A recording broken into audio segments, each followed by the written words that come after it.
Welcome to Between Two Cheetahs, episode 4. Today we have Courtney from Mizuno. Woohoo! Also one of our 10 listeners. Yes. So proudly. thank you. And we do have Larry and Matilda today, so we don't have to go and get them, luckily. But yeah, we did a really fun event this morning with Mizuno. It was a choose your own mood run based on the 2 shoes that we're going to talk about today, because 2 months into 2026, and Mizuno has launched 2 brand new shoes that are very fun. Well, 1 brand new shoe, 1 update. They're both a lot of fun, and they're both similar but also quite different. So we'll talk about them later. But anyway, I didn't want to have Courtney come all the way from Sacramento and not make a special guest appearance. Thanks. So I begged her to be on the pod. True. So thank you for joining us. Absolutely. Honored. So as we do with every single episode, we'll start with, what are you wearing? Yeah. I'll go shoes up. On my feet, I have Neo Zen 2, one of the shoes I'll talk about today. I'm wearing classic black and white because it goes with everything. But I have a fun color that I do my runs in. It's very fun, bouncy, just sporty, fun shoe. And then on my legs, I don't know what model it is. I bought them because they were green, but I know they're Lulu leggings. They have pockets. And then my cute crop top actually is from this really cool kind of like, more of like a run community than a club down in Bakersfield. Yes, I do go all the way to Bakersfield, and there are cool people there. It's called Poly Association, and I did a fun event with them earlier this month, and this is kind of their way to say thank you. It says "Get Fit" on the back and "Yap Sesh," because who doesn't run and talk? I know we did today. I know, it's the only reason why you run with people. Yeah. And then I have my fun Trail Sisters hat. It says "Sassy" because, I am feisty and I'm sassy. It's true. Awesome. I am wearing very low effort today. So Alden pointed this out. I am wearing leopard printed Uggs. I have owned 2 pair of Uggs in my life. The first one was in 2006. I bought them when I was living in Ohio because I was so cold. I just needed to keep my feet warm. And they actually said Ugg all over them in like an embroidery, and they were like kind of gold, but not really. Again, the year was 2006, so trust they were amazing. They were mini too. They were perfect. And then again, I bought a pair last year because my feet are so cold in the winter in the store. So I was like, I can't just get plain talismans, so let's get leopard print. It's fun. And then I've got on a pair of wool currently socks, which is very fitting because we will be talking about currently in a second. Bandit sweatpants, or No Moss Ice hoodie that my friend Ashley designed, that we're selling. All profits will be donated to the ACLU. So the goal is just to raise a shitload of money for immigrant rights.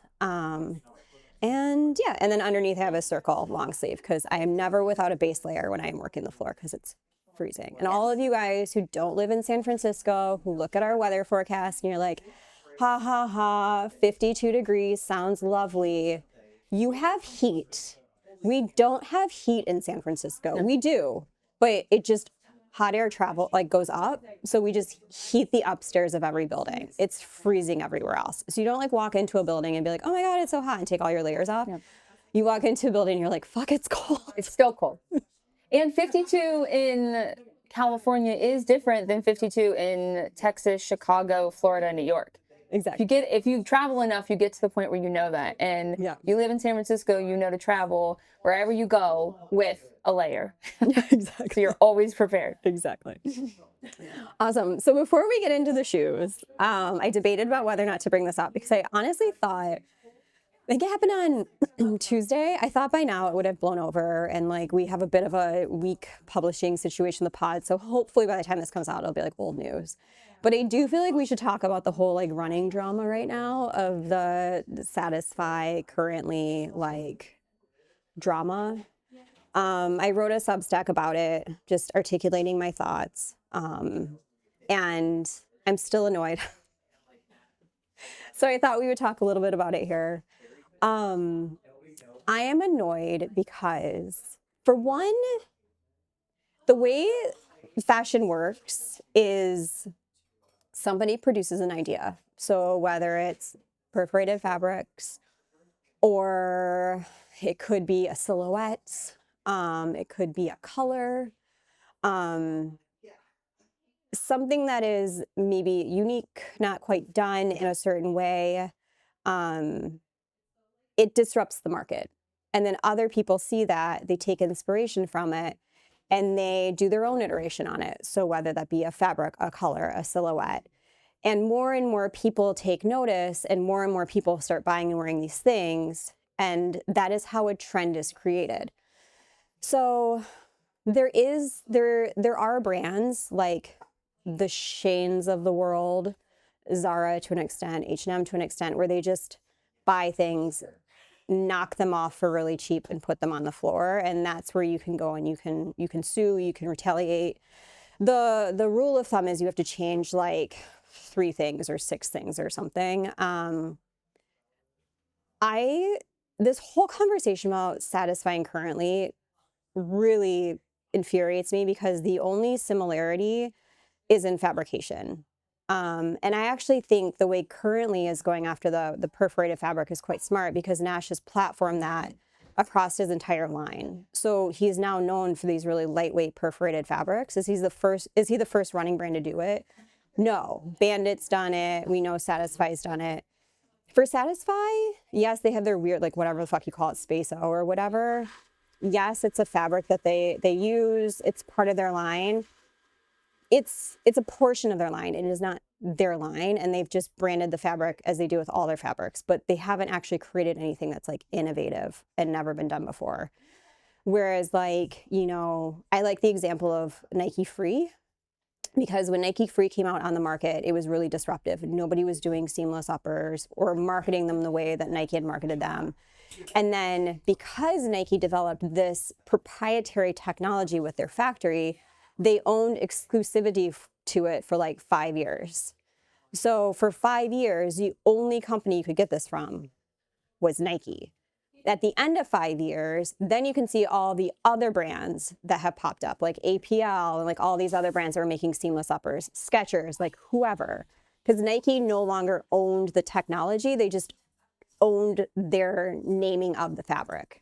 So like Nike can't go after APL anymore because Nike no longer owns the rights. But if APL would have, you know, launched their shoe a year after the Nike Free, Nike could go after them, because Nike actually had a contract with the factory that said they're the only ones allowed to use this thing.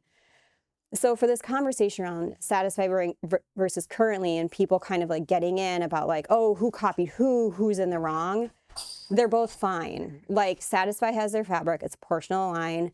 Currently has his fabric, it is the line. Did they come from the same mill? Probably, but that's how mills work. That's where fashion comes from. There is a mill that just specializes in a fabric. People buy it. It's why you see it, Polartec AD everywhere right now. Polartec owns the fabric. So if another brand goes, like another mill knocks them off, Polartec can go after them.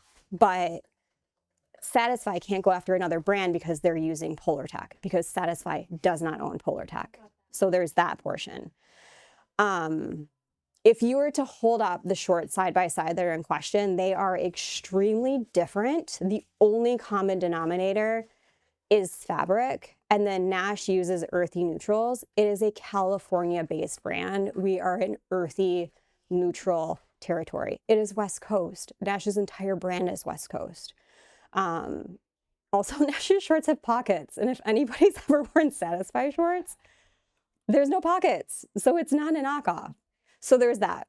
The thing with all of this that makes me so angry and pisses me off so much is that Bryce, there was no DM exchange. Bryce attacked Nash via DM, unprovoked. Nash did nothing, did not even respond. And then Bryce is so entitled that not only did he go after him in his DMs, he then took screenshots, posted on Instagram stories, and bragged about it. If this was not a brand founded by a French man, I think the outcome and the story would be very different. I don't think anybody would be paying attention to aesthetics. I don't think anybody would be like debating who's right and who's wrong. I think people would just be pissed that this happened, and they would be going after the founder for their behavior. If it was a female founded company, like I think about like Leander Medine, From Man Repeller, she had to leave her position because of accusations of toxic work culture. Ty Haney at Outdoor Voices, I have thoughts on her and all of that, but also had to step down, and one of the accusations was toxic work environment. If your boss is going after somebody unprovoked in DMs, what do you think that working environment is like? It doesn't seem really nice and supportive. But I just don't understand why we even care if the two brands are similar or not, and why people are still debating whether or not, Currently has a right to exist and Nash has a right to exist, when the real conversation, in my opinion, should be like, just why does somebody feel like it can just like totally be a dick to somebody else For and no like reason. and get away with it? It's just it's uncalled for. Yeah, and I had already said this to Katie earlier. As a consumer, and not everyone thinks this way, but there's a reason why I am personally love being a consumer at Running Wilder. And if all of a sudden she started just, well, being a dick, I would be like, it'd be really hard to want to support and brag about the fact that, oh yeah, I know Katie Douglas and Mizuno is in Running Wilder. It's an honor. So that's my initial thought when I learned about all the drama, the behavior. I was like, I wouldn't want to support someone that's deciding to be that way and that they think that's okay. At the end of the day, like, our world's already a lot of like hectic and there's a lot of mean things happening. So my goal in everything I do is to choose kindness. So that action is not kind, and I don't think that helps to encourage your followers or your consumers or anyone within your circle to choose kindness. So it's very off-putting and kind of embarrassing. You're a grown man. Yeah, like how old are you? What? Okay. And I hate people are like, oh, he's French and he's passionate. No, not okay. Okay, and And also we were talking earlier about just like running culture and like supporting like what true running culture means, and like supporting people in run and stuff. Like the more the merrier. Like we're building up community. We're not like tearing down community so that you can have like more people buying your stuff. yeah, Like, look how many running brands there are. Look how many running brands there are that so many people don't know about. exactly. I mean, there's a purpose and a creative outlet, and I don't know. If you're supportive and you like it, then make it. And you'll probably find people that also love it and want it, and they'll support that. I don't know. Maybe it's just, I don't know. I'm a small town girl, so like, everyone just get along. And it would be nice. There's room for everybody. I'm just so tired of people just being mean. Yeah. Like I sent somebody ordered a bra for me. And it was like the last bra that we had left over from like Bandit. Like, I think it was summer, but it might have even been spring. I think it was actually spring. And the tag had fallen off, and like I sent it to her because I was actually just gonna take the bra home for myself, because like I'm an extra small and there's not a lot of extra small Bandit girlies out there.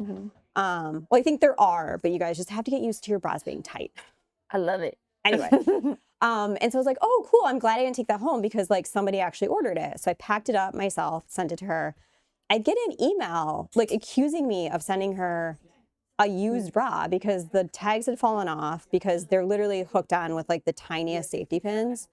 And then also she said there was makeup on it, which I don't know if there was. I don't remember seeing anything on it, but like someone else tried it on, that happens. Like, I think people need to remember, like, we're a brick and mortar. We're not an e-com store. We're a brick and mortar store. So anything you buy, there's a good chance somebody has tried it on, because that's the way that we operate. Yeah. But like the accusation was I sold her a used bra. There's not even like oh, hey, I got this thing, but there was no tags on it, or it seemed a little like, dirty or like whatever. I got my back up immediately because I was just like, why do we just assume people are just like have malicious intent all the time? Or just doing shitty stuff because we can. Yeah. Like we just start assuming like the good in people.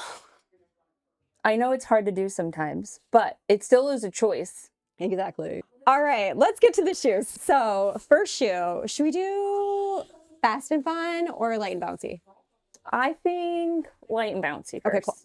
Because that's what you would probably like your daily trainer, and then your night or quick stuff, or your race day stuff. All right, here's one for you. One for me. This is the Neo Zen 2. And I just want to call out, because we were on that topic of conversation about being a brick and mortar store first and foremost. I have had people try on shoes and they comment on the bottom of the shoes and the fact that they are dirty, and they've asked me if they've been worn. This is just how dirty our floors are because people walk on them all day. They come outside. They go from outside, they come inside. Yeah. Outside's dirty. So then that dirt comes in and you can clean it as much as you want. But who's actually mopping their store every day? Nobody, because we don't have time. No. We don't have time. So these are brand new shoes. They just happen to be a little bit dirty on the bottom. Yeah. Which is good. That means they've come out from the back room and someone's tried them on. Exactly. That's what we want. It means people are trying the shoe on. Yeah. Anyway, so Neo Zen 2. Fun little story about the Neo Zen. I loved the one, like loved it. I remember I was like remember you gave me a pair. Yes. And I went out for a run and I was like really not supposed to run far. I think because I was like nursing like an Achilles or something. Yeah. And I ended up running like twice as far as I was supposed to, just because they're so fun. They had like a sock like upper. It was all just like knit. It's like the foam is just an extension of my foot in like the best way. Love them. I like the update. I will Katie say fangirls on Zen 1, which is great. I do. But I'm a Zen 1 girly. I like bouncy. I like unrestricted. I like a little bit dangerous. I will say, I do think, before I let Cortney get into the specifics, because she'll do it far more justice than I will, I do think they've democratized the fun of the Neo Zen 1 in a way where I pull this off the wall a lot. Whereas the original Zen, I would feel it out first and then pull it for somebody, just because it was a little bit more like uncontrollable. So if you're going from something that's kind of stable into something as like as responsive as the Neo Zen 1, you could potentially risk like Achilles stuff, or like just like having some ankle stuff flare up, just because there wasn't as much stability. Yeah, not as much structure in that shoe. Whereas this one, anybody can wear. It's dialed. Yeah, this is like a gateway drug to fun shoes. Yeah. In all the good ways, and an affordable price of $160. Exactly. So I'll let Cortney go over the updates and the specifics, and then we can chat more about it. Okay. Yes, Neo Zen 2 dropped February 1st. It is a fun daily trainer. So we were like, what does that even mean? You can do what we did today, and we ran 5 in them, and I didn't expect to run 5, and it was great. I told everybody we were going to do 3 easy miles. See what happens when you run in the Zen? You run farther than you anticipated. And we ran up Bernal.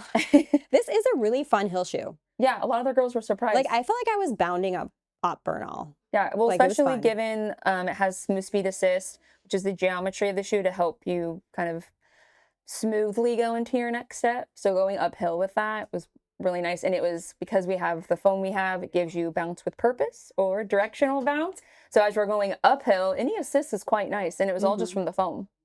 No plate, just pure magic. I ran, my longest so far is 14 last weekend. I'm training for a marathon. Which one? Rock and Roll San Diego. Oh, nice. I've heard great things. It's San Diego, so even if it sucks, I'll have a good time. Yeah, exactly. And it honestly, I love Zen 1 for an all-day shoe. For me personally, Zen 1 was a little too soft for running. I wear it all day. I'd wear it at Disneyland. I'd wear it on my feet for work all day. Zen 2 is super dialed on the fit, like Katie was saying. We've got some more structure now in that heel, and it's just, if you're going to do a pickup in it, or you're out running just like your neighborhood, taking turns, maybe you're hitting the track, the shoe is just so seamless on your foot now. Really nice lock-in feel. So anyone that maybe had tried Zen 1, felt a little wobbly, some people felt, that now is gone. And fun fact about updates, the things that you want to change don't usually happen that fast. Any feedback you come in to give someone at a demo, they're already working on the next version. So like Zen 3 is already almost baked. Yeah, they're working on it. So the fact that from Zen 1 to Zen 2, all of the constructive feedback that we got is taken care of, just goes to show how well we're listening to our consumers, and that from the get-go, we're always trying to really improve the product. So it's just really nice, wide base underfoot, so super stable for how light and bouncy it is. And so you could do your daily miles in this. You obviously can run long in it. And for a daily trainer, it's what you can do your race in it. You don't obviously need a true race day shoe to run a race. I know So you can come through. It's I know it's popular and everyone's doing that, but you don't have to. It'll be okay. I'm training in this shoe. I'm running my race in this shoe. It's fun, it's bouncy, it's light, but it's super stable. So when form starts to go and you get tired, it's a natural thing. I'm still going to have a really good base underneath my foot. And another thing we did change, which I love this about Zen 2. So it still looks super sporty, but it isn't a one-piece upper anymore like Zen 1.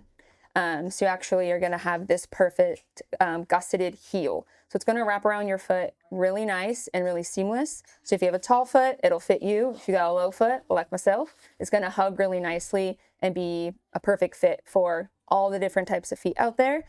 So yes, Zen 2 is just kind of your all-around fun, poppy daily trainer. If you've liked the Mock by Hoka in the past, give her a try. Evo SL, that's been really talked about Nova Blast. a lot. Yeah, Nova Blast. Anything that's like a bouncy light. Yeah, bouncy light, but super stable. And that always surprises folks because not all the bouncy light shoes necessarily have that stable feel, that locked in feel. I will say, out of all the people who have tried it, and we've done 2 demos now, and I think they're going to change it with the 3. The only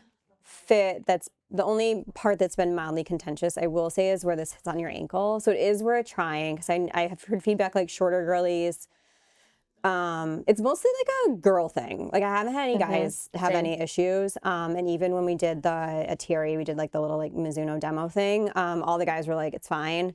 But I think just like anatomy wise, it's worth trying just to make sure it hits right on your ankle. Even out of all of us at the store, I think 2 of us, it cuts in and then everybody else is like fine. So it's like very your specific. ankle bone. Yeah. Like I find it rubs a little bit on my right foot, but then I wore a thicker sock today and was like fine.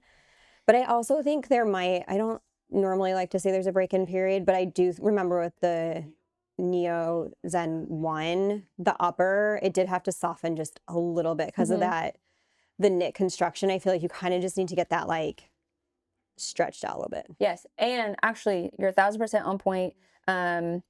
Just talking to the rest of the reps across the country and getting feedback, what they're hearing in their neck of the woods. A lot have mentioned like the first time they ran in it, maybe a staff mate had that same, but they love the underfoot feel. So they're like, I want to give it another try. And now they don't notice it. So it is a different fit because of it being that gusseted heel. But a lot of people are always surprised actually how seamless it fits. So that's the beautiful thing about being able to actually try on product. This is why you should do shoe demos. I will be honest, before I opened up the store, I would see shoe demos being advertised and I was like, there's no way a shoe demo is going to get me out the door. Since opening, we also don't just do a shoe demo. It's fun. But it is nice. It's like you get to try before you buy. So like, if you're curious and there's a shoe demo in your area, you come out, you try the shoe. You've gotten to take it for a ride and actually experience what it feels like without actually committing to $160. Because there's nothing, like we have a great return policy, but not everybody does. But there's just like nothing more annoying than like buying a shoe, running in it twice, and then finding out it's not for you. Or reading a shoe review and then being like, oh, I don't know if that shoe's right for me. And then never trying it. And it could be your favorite shoe and you've just never tried it because one person hated it. Yeah. Because also feet are different. And the reason why we carry so many shoes on the wall is because feet are so different. And everyone's soft is different. Just like exactly. what's spicy to Katie is probably extra spicy to me. I like spice, but my mouth says no. So that's why you gotta try stuff on. Don't just, you can be inspired by the YouTubes and the podcasts, but at the end of the day, go to your local store, try on product, go to demo runs and see what you like and experience different things. There's a reason why there's so much good stuff on the market right now. Yeah. And on that note, talking about good stuff, the next shoe we have to review, one of my personal favorites. I love Mizuno. Guys, I think Mizuno is going to be a sleeper brand for 2026. I think Mizuno, like everybody's talking about like Adidas, their Evo SL. I think if you haven't tried Mizuno, like new Mizuno, you're in for a treat. Because I just think Mizuno just like is kind of in their don't give a fuck era right now, where they're just making like fun, innovative shoes. When I pull a Mizuno shoe for somebody, usually when I pull a shoe for somebody, I'll pull like 2 or 3 shoes that are all kind of the similar ilk. I can't with Mizuno because they're the only shoe that is like that. Like if I pulled a Zen for somebody and they're like, oh, this is so fun, but like it's just maybe like a little bit too much fun. Is there anything close? I'm just like, No. sorry. Mizuno is uniquely Mizuno. And personally, that really resonates with me. I'm authentically myself, and there isn't anyone else like me, just like there's no one else like Katie Douglas. So that is Mizuno. We're proud of our product. We put a lot of time and thought. Every single detail like on this shoe has a purpose, and I love that. We don't just make product to make product. We make product with intention. Awesome. And so speaking of product with intention, the last shoe we have to talk about is the Hyperwarp Elite. So I will say it is mildly confusing with the Hyperwarp series because there's 3. So there's the Pro, the Elite, and the Pure. Focus on the Elite. The Pro, I'd say, is like a democratic carbon-plated shoe. The Pure is just the Elite without an insole because they're trying to get the lightest, purest sense of speed. The Elite is awesome. I affectionately refer to it as my therapy shoe because I'm not racing. I don't need a carbon-plated shoe in my closet, but I have it. And my therapist has been on maternity leave since like November. And so when I'm feeling really stressed or angry, I put this on and go for a really hard 10K. I run my feelings. It's light, it's snappy. I love this shoe because I can feel my own legs powering the shoe and then the shoe giving me that energy back in return versus sometimes you put on a shoe that has like a really responsive foam and you're just like kind of like uncontrolled speed. Whereas with this, I love it because I can really feel my body working with the technology in a way that like kind of makes me like geek out. It's really light. The foam is perfect. It's neither too soft nor too firm. So you don't just feel like you're running on a plate. It does feel supportive, but you sit lower to the ground. It's nice and stable. I will say for me, I think this is more of like a half marathon racing shoe. I don't know if I would be comfortable racing a full marathon in this. But I probably do like a half, definitely a 10K for sure. Oh, yeah. Definitely a 5K. But yeah, I think I'm just old enough where I need more for a full like I would ever run a full marathon again. I've run one, I'm good. Box is checked. Yeah, exactly. Yeah. Yeah, the Hyperwarp Elite, in true Mizuno fashion, we're not gonna skimp. Like that's one of the things that everyone's always really impressed with for our speed line is actually like you've got good grip, nice tackiness, right? You can't pick race day weather, is what we say. So you're not going to feel it. Like you can feel it really gripping while you propel forward, which is nice. Which is just like I said, the little details really matter, and then really nice wide base, and not just right in the forefoot, but even in that midfoot, which isn't always common. When it comes to a carbon plated shoe, especially if it's truly your speed race day shoe. So that really opens it up on who it could be an option for and how it's going to fit so many more feet. We really want that balanced feel. You can make a fast shoe, you can make a bouncy shoe, but we want to make sure it's stable. So it's going to be something that not only is comfortable, but you feel confident in. And yeah, I don't think you'd be like wrecked the next day after wearing these, which is nice. Yeah. You might want to size up a half size in these though. Yeah, and especially if you've never worn like a flat, if you never dabbled in that world, like I didn't, you're definitely not going to be used to that performance fit. And if you're doing your half or your full, right, naturally you're going to have that swelling. So going up half a size, it's 1/8 of an inch. You'll be great. Yeah, you'll be fine. You'll be totally great. And you'll have a really dialed fit. Size is just a number, guys. It is. It really is. Yeah, super lightweight. Everyone was always like, dang. I'm like, yeah. So light. I have to check to make sure there's 2 in the box. Yeah, I know. I have to shake them too. I'm like, wait. So yeah, super fun. It just came out in January. Like Katie said, there are 3 models. And the Elite's kind of essentially you can think like the middle of the ground. The cool thing about the direction we went, we didn't go higher.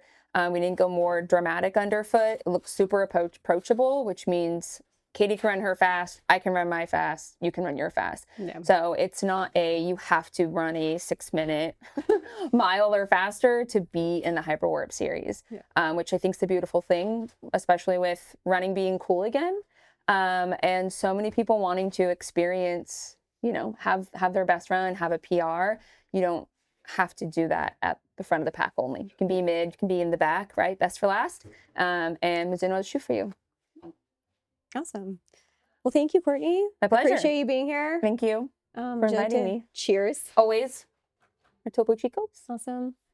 Thanks, guys.